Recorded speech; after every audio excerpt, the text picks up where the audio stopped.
पुण्यनगरीमध्ये दोन्ही पालख्यांचं स्वागत आज झालेलं आहे। एका पालखीचं आगमन काही वेळापूर्वीच झालंय। संत तुकाराम महाराजांची पालखी पुण्यात दाखल झालेली आहे।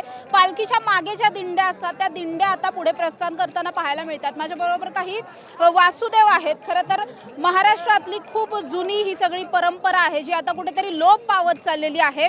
काय सांगाल, तुमचं नाव काय, तुम्ही दिंडीमध्ये दरवर्षी असता?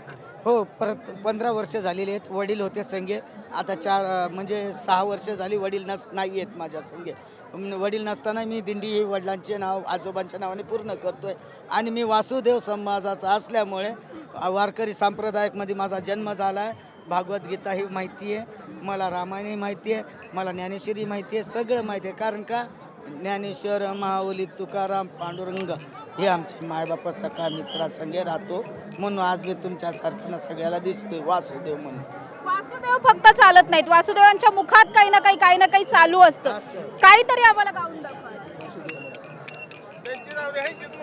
जाते मी माहेराला, जाते माहेराला, मी जाते माहेराला, जाते माहेराला, मी जाते माहेराला, जाते माहेराला, मी जाते माहेराला, ज्ञानमावलीच्या मी पालखी सोहळ्याला, जाते माहेराला, मी जाते माहेराला।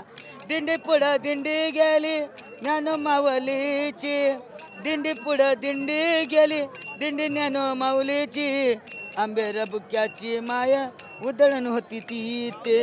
हरी भगवंत जयवंत राव। सुद्धा जरा गर्दीचा प्रॉब्लेम आहे, मग नंतर झाला। नक्कीच माझ्याबरोबर वासुदेव होते। खूप वर्षांपासून खरं तर ते या वारीमध्ये सहभागी होतात। जसं त्यांनी सांगितलं, अगदी त्यांच्या पूर्वजांपासून आजी आजोबांपासूनची ही सगळी पालखीची वारीमध्ये सहभागी होण्याची सगळी परंपरा आहे, जी परंपरा आजही ते पुढे चालवत असलेले आपल्याला पाहायला मिळतात। आणि असेच हजारो सगळेच वासुदेव जे आहेत ते या सगळ्या पालखी सोहळ्यामध्ये सहभागी झालेले पाहायला मिळतात। कॅमेरा पर्सन निलेश सह समृद्धी जाधव, टॉप न्यूज मराठी, पुणे।